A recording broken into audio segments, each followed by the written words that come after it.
चेतना के महासागर में जब युगों की लहरें टकराती हैं तो समय स्वयं एक क्षण के लिए ठहर जाता है। इतिहास, भविष्य और वर्तमान एक ही बिंदु पर आकर विलीन हो जाते हैं। हम उस संधिकाल की कहानी कहने जा रहे हैं, एक ऐसे समय की जब ब्रह्मांड ने अपनी चुप्पी तोड़ दी और मनुष्य को भविष्य के संकेत देने शुरू कर दिए। यह कहानी है 2025 के उस पवित्र सावन मास की। क्या आप कल्पना कर सकते हैं? आकाश से आती रहस्यमयी आवाजें, गंगा के जल से फूटता अद्भुत प्रकाश और वर्षों से मौन एक साधु की भविष्यवाणी करती वाणी। क्या 2025 का सावन सचमुच कोई साधारण मास था, या यह उस महापरिवर्तन का उद्घोष था जिसकी प्रतीक्षा मानवता सदियों से कर रही है? हमारी यह गाथा किसी सुनी सुनाई बात या कल्पना की उपज नहीं है। यह उन घटनाओं का एक दस्तावेज है जो भारत की पवित्र भूमि पर अलग अलग कोनों में घटी, जिन्हें हजारों आंखों ने देखा, लाखों हृदयों ने महसूस किया और अनगिनत आत्माओं ने पहचाना। कहानी की शुरुआत होती है देवभूमि उत्तराखंड की आध्यात्मिक राजधानी हरिद्वार की रहस्यमयी घाटियों से, जहां सावन की एक आधी रात को कुछ ऐसा घटा जिसे आज का विज्ञान अपनी किसी भी परिभाषा में बांध नहीं पाया है। ये कहानी कोई अफवाह नहीं बल्कि उन संकेतों की गूंज है जो ब्रह्मांड के संधिकाल में पहली बार प्रकट हुए। यह वह समय था जब कलयुग अपनी चरम सीमा पर था। अधर्म, असत्य और पीड़ा ने मानवता को ग्रस लिया था। पर जैसा कि हमारे शास्त्रों में वर्णित है, जब जब अंधकार अपनी पराकाष्ठा पर पहुंचता है तब तब प्रकाश की एक किरण उसे भेदने के लिए अवश्य जन्म लेती है। 2025 के उस सावन महीने में एक के बाद एक 5 ऐसी दिव्य और रहस्यमय घटनाएं घटित हुईं, जिन्होंने कलियुग के अंत और एक नए स्वर्ण युग के आरंभ की स्पष्ट घोषणा कर दी। ये घटनाएं किसी एक स्थान तक सीमित नहीं थीं। उत्तर में हिमालय की गोद से लेकर दक्षिण में सागर के तट तक, पूर्व में ब्रह्मपुत्र के किनारे से लेकर पश्चिम में नर्मदा के उद्गम तक, भारत के विभिन्न पवित्र स्थलों पर इन घटनाओं को अलग अलग लोगों ने देखा, अनुभव किया और अपनी अपनी श्रद्धा और विवेक के अनुसार साझा किया। इसने एक अभूतपूर्व बहस को जन्म दिया। एक ओर देश और दुनिया के शीर्ष वैज्ञानिक, खगोल शास्त्री और भूविज्ञानी थे जो इन घटनाओं को प्राकृतिक परिघटना, वायुमंडलीय विक्षोभ या सामूहिक मतिभ्रम कहकर समझाने की कोशिश कर रहे थे।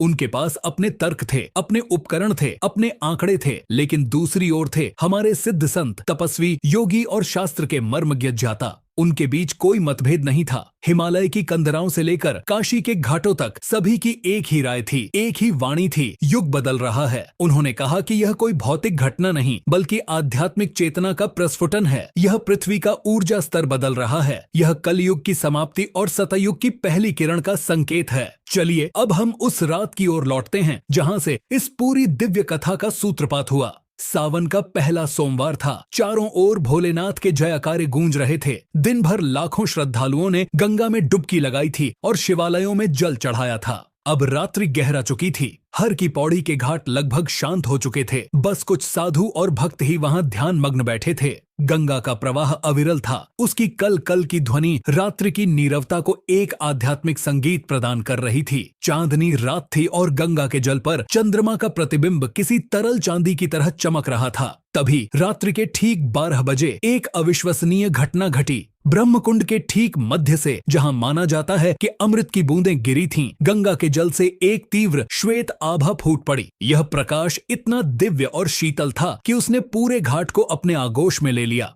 यह किसी बल्ब या हैलोजन की रोशनी नहीं थी। यह एक जीवंत, स्पंदित होने वाला प्रकाश था, जिसमें से करोड़ों सूर्य की ऊर्जा और करोड़ों चंद्रमा की शीतलता एक साथ महसूस हो रही थी। जो भी लोग उस समय घाट पर मौजूद थे वे स्तब्ध रह गए। उनकी आंखें खुली की खुली रह गईं। वे समझ नहीं पा रहे थे कि यह क्या हो रहा है। इसी भीड़ में सीढ़ियों पर एक ऐसे साधु बैठे थे जिन्हें लोग मौनव्रती अच्युतानंद के नाम से जानते थे। पिछले पूरे 12 वर्षों से उन्होंने एक भी शब्द नहीं बोला था। उनका जीवन तप और मौन का पर्याय बन चुका था। वे बस अपनी साधना में लीन रहते थे। लेकिन उस रात जब गंगा के जल से वह दिव्य प्रकाश फूटा तो साधु अच्युतानंद ने अपनी आंखें खोलीं। उनकी आंखों में एक अद्भुत तेज था, जैसे वे इस घटना के होने की ही प्रतीक्षा कर रहे थे। उन्होंने अपने स्थान से उठकर उस दिव्य प्रकाश को प्रणाम किया और फिर 12 वर्षों के मौन को तोड़ते हुए उनके मुख से वे ऐतिहासिक शब्द निकले जो आने वाले युग परिवर्तन की पहली आधिकारिक घोषणा थे।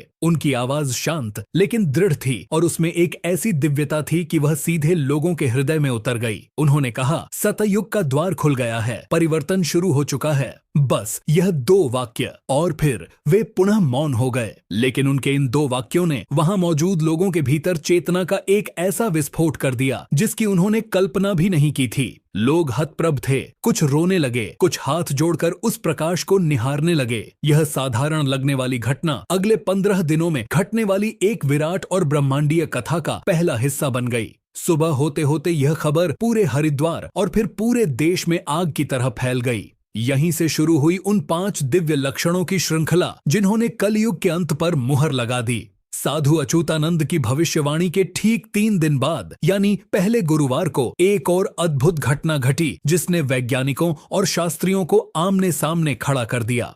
यह घटना किसी एक शहर में नहीं बल्कि 3 अलग अलग हजारों किलोमीटर दूर बसे पवित्र शहरों में एक ही समय पर घटी। हिमालय की गोद में बसे शहर उत्तरकाशी, जहां तपस्वी आज भी साधना करते हैं, वहां शाम के समय जब सूर्य अस्त हो रहा था तो अचानक आकाश में उत्तर से दक्षिण की ओर एक विशाल स्वर्णिम रेखा खींच गई। यह किसी हवाई जहाज का धुआं नहीं था, न ही कोई उल्का पिंड।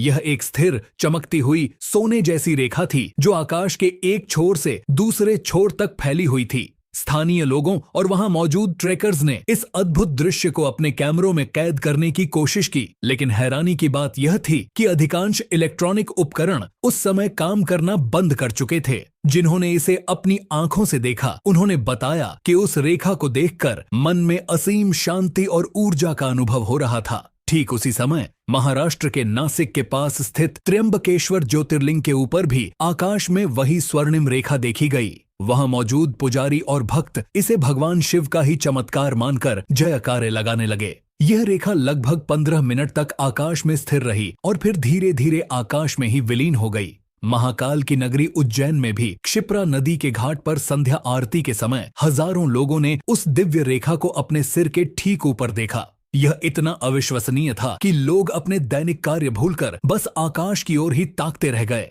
जब इन तीनों घटनाओं की खबरें एक साथ संचार माध्यमों में आईं, तो हड़कंप मच गया। वैज्ञानिक समुदाय तुरंत सक्रिय हो गया। उनकी पहली व्याख्या थी कि यह एक दुर्लभ वायुमंडलीय घटना है जिसे सौर ज्वाला या किसी उल्कापिंड के पृथ्वी के वायुमंडल में जलने से बनी परिघटना कहा जा सकता है। उन्होंने तर्क दिया कि एक ही समय पर 3 अलग जगहों पर दिखना महज एक संयोग हो सकता है। लेकिन जब काशी और हरिद्वार के शास्त्रियों से इस बारे में पूछा गया तो उन्होंने इसे सीधे सीधे युग परिवर्तन का संकेत बताया। उन्होंने प्राचीन ग्रंथों का हवाला देते हुए कहा कि जब एक युग समाप्त होता है और दूसरा आरंभ होता है तो आकाश में देवतागण एक दिव्य रेखा खींचकर सीमा का निर्धारण करते हैं। यह रेखा इस बात का प्रतीक है कि अब अधर्म की सीमा समाप्त हो चुकी है और धर्म का क्षेत्र आरंभ हो रहा है। उन्होंने वैज्ञानिक तर्कों को यह कहकर खारिज कर दिया कि संयोग एक बार होता है। 3 पवित्र शिव स्थलों पर एक ही समय पर होना संयोग नहीं बल्कि एक दिव्य प्रयोग है। दूसरी घटना ने तो भौतिक विज्ञान के नियमों को ही चुनौती दे दी। यह घटना घटी भगवान शिव की अपनी नगरी काशी के मणिकर्णिका और दशाश्वमेध घाट के बीच। सावन का दूसरा सोमवार था। लाखों कांवड़िए गंगा जल लेकर बाबा विश्वनाथ का अभिषेक करने के लिए कतारों में लगे थे। इसी भीड़ में बिहार के एक छोटे से गांव से आया एक युवक महेश भी था। वह अत्यंत गरीब था, लेकिन उसकी श्रद्धा अटूट थी। उसने अपने मिट्टी के पात्र में गंगा जल भरा और बाबा के दर्शनों के लिए अपनी बारी की प्रतीक्षा करने लगा। वह भीड़ में धीरे धीरे आगे बढ़ रहा था। तभी अचानक एक अविश्वसनीय चमत्कार हुआ। उसके हाथ में पकड़े मिट्टी के जलपात्र से, जिसमें गंगा जल भरा था, नीले रंग की लपटें उठने लगीं। यह देखकर आसपास के लोग डर कर पीछे हट गए, लेकिन महेश शांत खड़ा रहा। हैरानी की सबसे बड़ी बात यह थी कि उस अग्नि में कोई ताप नहीं था। उससे न तो महेश का हाथ जला, न ही मिट्टी का वह कच्चा पात्र। गंगा जल वैसे का वैसा ही शीतल था, बस उसके ऊपर एक नीली दिव्य लौ नृत्य कर रही थी। भीड़ इकट्ठी हो गई। लोग इसे बाबा विश्वनाथ का साक्षात चमत्कार मान रहे थे। तभी उस भीड़ में से एक 10 वर्षीय बालक, जिसका नाम विक्रम था, आगे आया। विक्रम जन्म से ही गूंगा था। उसने आज तक एक शब्द नहीं बोला था। उसने उस जलपात्र की ओर इशारा किया और फिर अपनी मां की ओर देखा। उसकी आंखों में एक अजीब सी चमक थी और फिर जो हुआ उस पर किसी को विश्वास नहीं हुआ। विक्रम के होंठ हिले और उसके मुख से स्पष्ट और दृढ़ शब्द निकले, मानो कोई और उसके भीतर से बोल रहा हो। उसने कहा, अधर्म अब जलेगा, सत्य की स्थापना होगी, शिव का आदेश है। यह बोलकर वह शांत हो गया, लेकिन उसके चेहरे पर एक दिव्य मुस्कान थी। जन्म से गूंगे बालक का बोलना और जल से अग्नि का प्रकट होना, इस घटना ने पूरे देश में आध्यात्मिक लहर दौड़ा दी। संतों ने इसकी व्याख्या करते हुए कहा कि जल जो शीतलता और जीवन का प्रतीक है, उससे अग्नि का निकलना यह दर्शाता है कि अब सृजन की शक्ति ही संहार का कार्य करेगी। जो धर्म अब तक शांत था, अब वही अधर्म को जलाकर भस्म कर देगा। और मूक बालक का बोलना इस बात का प्रतीक था कि अब जिनकी आवाज दबा दी गई थी, वे भी सत्य का उद्घोष करेंगे। तीसरा संकेत स्वयं प्रकृति ने दिया, उस स्थान पर जहां प्रेम और भक्ति का वास है, वृंदावन में। वृंदावन में निधिवन के पास एक अत्यंत प्राचीन, लगभग 300 वर्ष पुराना पीपल का वृक्ष है। यह वृक्ष हजारों तूफानों और मौसम की मार झेल चुका था और हमेशा सीधा खड़ा रहा। इसे स्थानीय लोग एक सिद्ध वृक्ष मानते थे। सावन के महीने में एक दोपहर जब मौसम बिल्कुल शांत था, हवा का एक पत्ता भी नहीं हिल रहा था, तब यह अविश्वसनीय घटना घटी। वह विशाल पीपल का वृक्ष बिना किसी बाहरी बल के धीरे धीरे जमीन की ओर झुकने लगा। उसकी टहनियां और पत्ते नीचे की ओर ऐसे झुक रहे थे मानो कोई अदृश्य शक्ति को प्रणाम कर रहे हों। यह दृश्य इतना अद्भुत और अकल्पनीय था कि वहां मौजूद लोग और पशु पक्षी भी स्तब्ध रह गए। वृक्ष लगभग 10 मिनट तक झुकी हुई अवस्था में रहा और फिर उतनी ही धीमी गति से वापस सीधा हो गया। जब यह खबर फैली तो वनस्पति विज्ञानी इसे समझने के लिए वहां पहुंचे। उन्होंने मिट्टी की जांच की, जड़ों का परीक्षण किया, लेकिन उन्हें कुछ भी असामान्य नहीं मिला। उन्होंने इसे गुरुत्वानुवर्तन का एक अज्ञात रूप कहने की कोशिश की, लेकिन उनके पास कोई ठोस स्पष्टीकरण नहीं था। लेकिन वृंदावन के संतों और रसिक भक्तों के लिए इसका अर्थ बिल्कुल स्पष्ट था। उन्होंने इसे युग की दिशा का परिवर्तन का संकेत बताया। उन्होंने कहा कि पीपल का वृक्ष, जिसे अश्वत्थ भी कहते हैं, स्वयं ब्रह्मांड का प्रतीक है। उसका नीचे की ओर झुकना यह दर्शाता है कि अब ब्रह्मांडीय ऊर्जा का प्रवाह बदल रहा है। अब तक जो ऊर्जा बाहर की ओर यानी भौतिकता की ओर जा रही थी, अब वह भीतर की ओर यानी आध्यात्मिकता की ओर मुड़ रही है। यह प्रकृति का उस आने वाली दिव्य शक्ति को नमन था जो पृथ्वी पर अवतरित होने वाली है। चौथा संकेत सबसे मार्मिक और भविष्य की आशा जगाने वाला था। यह घटना मध्य प्रदेश के सीहोर जिले के एक छोटे से गांव के सरकारी विद्यालय में घटी। विद्यालय में दोपहर का भोजन अवकाश था। बच्चे खेल रहे थे। तभी 5 बच्चे, जिनकी उम्र 7 से 10 वर्ष के बीच थी, अचानक खेलना बंद करके एक कोने में एक घेरा बनाकर बैठ गए। उनके शिक्षक ने देखा तो उन्हें लगा कि वे कोई नया खेल खेल रहे हैं, लेकिन फिर जो हुआ उसने शिक्षक के रोंगटे खड़े कर दिए। वे 5 बच्चे एक साथ आंखें बंद करके अत्यंत शुद्ध संस्कृत में विष्णु पुराण के उन गूढ़ श्लोकों का पाठ करने लगे जिन्हें पढ़ने और समझने में बड़े बड़े विद्वानों को वर्षों लग जाते हैं। उनकी लय, उनका उच्चारण और उनका भाव इतना दिव्य था मानो स्वयं सरस्वती उनकी जिह्वा पर विराजमान हों। यह इसलिए भी अविश्वसनीय था क्योंकि वे बच्चे एक साधारण ग्रामीण पृष्ठभूमि से थे और उन्होंने कभी संस्कृत की औपचारिक शिक्षा नहीं ली थी। और चमत्कार यहीं नहीं रुका। उन्हीं 5 बच्चों में एक बालक ऐसा भी था जो बोलने में हकलाता था और जिसे मंदबुद्धि समझा जाता था, लेकिन उस समय वह भी बिना रुके स्पष्ट रूप से उन श्लोकों का पाठ कर रहा था। यह घटना लगभग आधे घंटे तक चली। जब वे बच्चे शांत हुए और उन्होंने अपनी आंखें खोलीं तो उन्हें कुछ भी याद नहीं था। वे वापस सामान्य बच्चों की तरह व्यवहार करने लगे। जब मनोवैज्ञानिकों और बाल विशेषज्ञों ने उन बच्चों से बात की तो वे किसी निष्कर्ष पर नहीं पहुंच सके, लेकिन आध्यात्मिक गुरुओं ने इसे सामूहिक चेतना का जागरण बताया। उन्होंने कहा कि आने वाला युग बच्चों का होगा। यह संकेत है कि सतयुग की चेतना अब नई पीढ़ी के डीएनए में ही सक्रिय हो रही है। ईश्वर यह दिखा रहे हैं कि भविष्य की बागडोर ऐसी आत्माओं के हाथ में होगी जो जन्म से ही दिव्य ज्ञान से संपन्न होंगी। वह मूक बालक का जागरण इस बात का प्रतीक था कि जिसे समाज कमजोर या पिछड़ा समझता है, वही आत्माएं नए युग की ध्वजवाहक बनेंगी। 5वां और अंतिम संकेत सबसे व्यापक और अचूक था। यह एक ऐसी घटना थी जिसे किसी एक शहर या गांव ने नहीं, बल्कि देश के 5 प्रमुख आध्यात्मिक केंद्रों में एक साथ लाखों लोगों ने अनुभव किया। सावन के अंतिम सोमवार की रात्रि थी।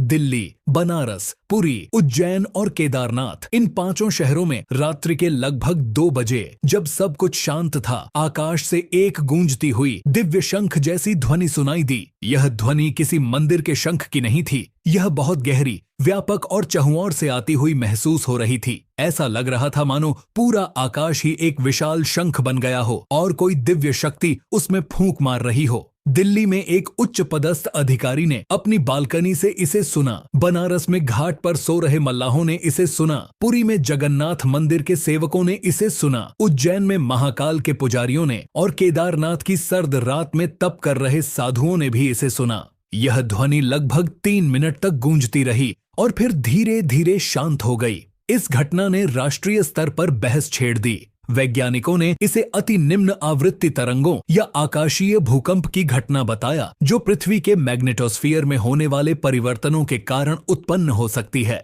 लेकिन ऋषियों और संतों ने इसे एक स्वर में नारायण की उद्घोषणा कहा। उन्होंने शास्त्रों का संदर्भ देते हुए बताया कि जब भगवान विष्णु पृथ्वी पर एक बड़ा परिवर्तन करने वाले होते हैं तो वे अपने पांचजन्य शंख की ध्वनि से पूरे ब्रह्मांड को सूचित करते हैं।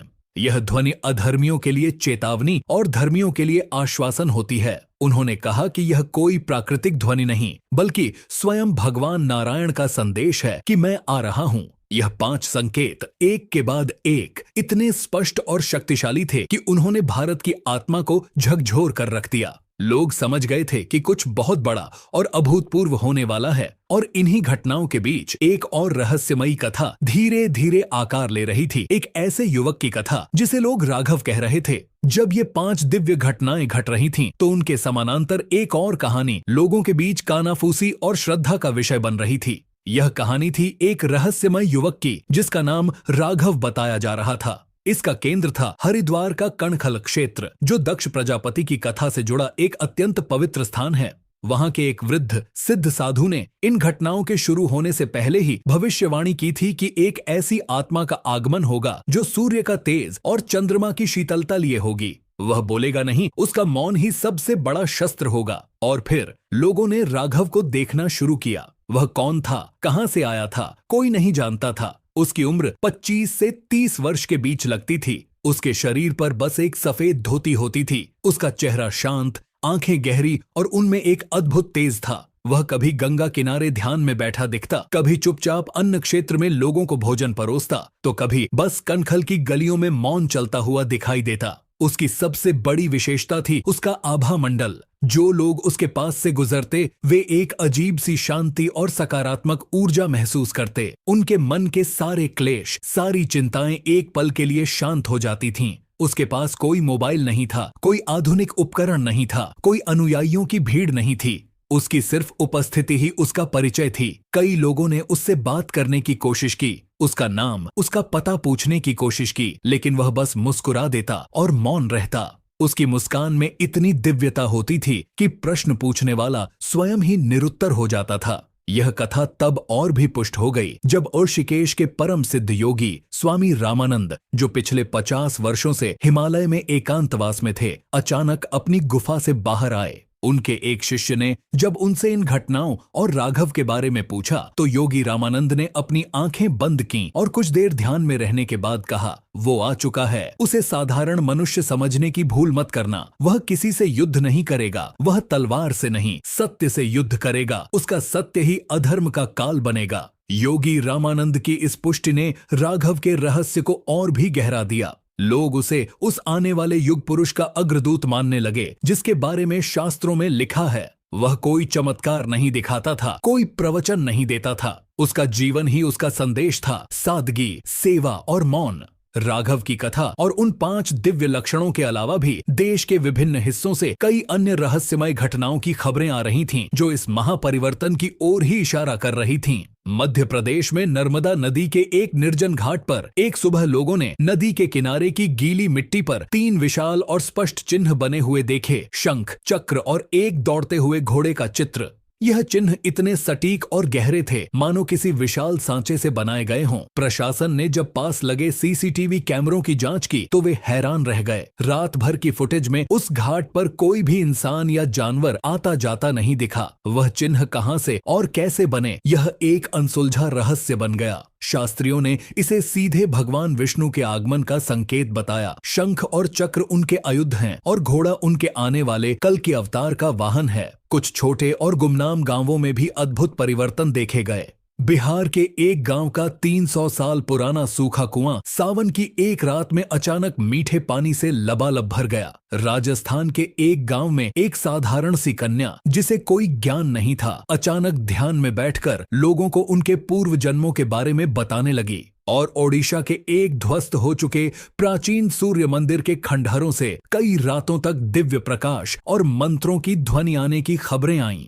ये घटनाएं बता रही थीं कि यह जागरण केवल बड़े शहरों या पवित्र स्थलों तक सीमित नहीं है, यह जमीनी स्तर पर हर जगह हो रहा है। इस पूरी आध्यात्मिक हलचल के बीच एक ऐसी खबर आई जिसने सरकार और वैज्ञानिक समुदाय में भी खलबली मचा दी। रक्षा अनुसंधान और विकास संगठन यानी DRDO की एक अति गोपनीय रिपोर्ट का एक अंश लीक हो गया। यह रिपोर्ट हिमालय क्षेत्र में हो रही असामान्य गतिविधियों पर थी। रिपोर्ट के अनुसार DRDO के उपग्रहों और संसूचकों ने कैलाश मानसरोवर और गंगोत्री क्षेत्र में अभूतपूर्व विद्युत चुंबकीय स्पाइक्स दर्ज किए थे। उस क्षेत्र की ऊर्जा का स्तर अचानक हजारों गुना बढ़ गया था। रिपोर्ट में यह भी लिखा था कि वहां कोई अज्ञात अत्यंत शक्तिशाली ऊर्जा का स्रोत सक्रिय हो गया है, जिसे वे पहचान नहीं पा रहे हैं। इस लीक ने संतों की उस बात पर मुहर लगा दी जो कह रहे थे कि हिमालय में दिव्य शक्तियां जागृत हो रही हैं। कहा जाता है कि इन सभी घटनाओं के चरमोत्कर्ष पर राघव ने अपना मौन 3 बार तोड़ा।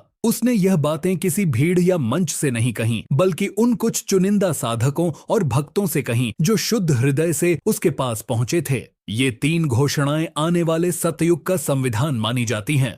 मैं भगवान नहीं, सत्य का रक्षक हूँ। उसकी पहली घोषणा उन लोगों के लिए थी जो उसे भगवान या अवतार मानकर उसकी पूजा करने लगे थे। उसने स्पष्ट किया कि वह व्यक्ति पूजा के लिए नहीं आया है, वह सनातन सत्य जो धर्म का मूल है उसकी रक्षा के लिए आया है। उसका कार्य लोगों को अपनी ओर खींचना नहीं, बल्कि लोगों को सत्य की ओर मोड़ना है। कलियुग का अंत किसी महाविनाश या युद्ध से नहीं, आंतरिक जागरण से होगा। यह दूसरी घोषणा सबसे क्रांतिकारी थी। सदियों से लोग कल के अवतार की कल्पना एक ऐसे योद्धा के रूप में करते आए हैं जो तलवार लेकर अधर्मियों का नाश करेगा। लेकिन राघव ने स्पष्ट किया कि यह युद्ध बाहर नहीं, बल्कि मनुष्य के भीतर लड़ा जाएगा। यह चेतना का युद्ध है। जिनका मन जागृत हो जाएगा, जो सत्य को अपना लेंगे, वे बच जाएंगे। जो अज्ञान, अहंकार और अधर्म में डूबे रहेंगे, वे स्वयं ही अपना विनाश कर लेंगे। जो तैयार हैं, उन्हें ही सत्य दिखेगा। तीसरी घोषणा एक चेतावनी और एक अवसर दोनों थी। उसने कहा कि सत्य सबके सामने प्रकट होगा, लेकिन उसे देखने के लिए पात्रता चाहिए। पात्रता का अर्थ है निर्मल मन, निश्चल हृदय और सत्य को स्वीकार करने का साहस। जो लोग अपनी मान्यताओं, अपने अहंकार और अपनी भौतिकवादी सोच में जकड़े रहेंगे, वे इस दिव्य परिवर्तन को देख ही नहीं पाएंगे। उनके लिए यह सब कुछ सामान्य ही रहेगा,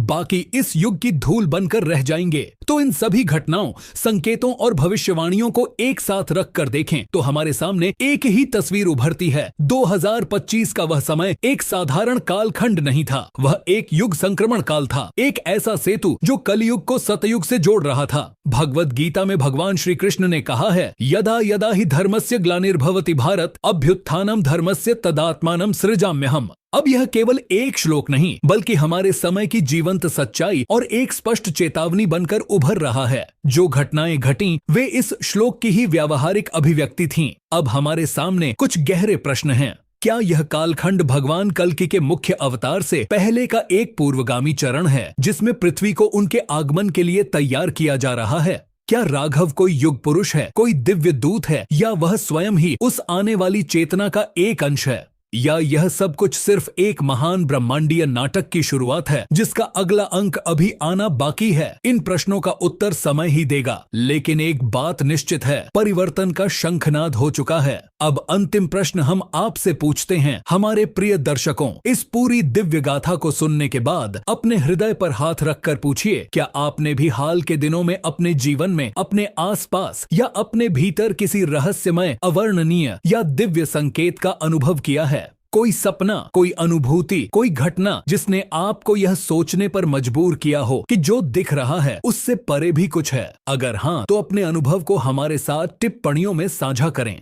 आपका अनुभव इस महान गाथा की एक और कड़ी बन सकता है। यह समय चुप बैठने का नहीं बल्कि जागृत होने का है। अगर आपको लगता है कि यह संदेश अधिक से अधिक लोगों तक पहुंचना चाहिए तो इस वीडियो को पसंद करें और इसे अपने मित्रों और परिवार के साथ साझा करें। धर्म के इस नए जागरण में सहभागी बने, क्योंकि नया युग किसी एक व्यक्ति से नहीं बल्कि हम सबके सामूहिक जागरण से ही आएगा। ओम नमः शिवाय।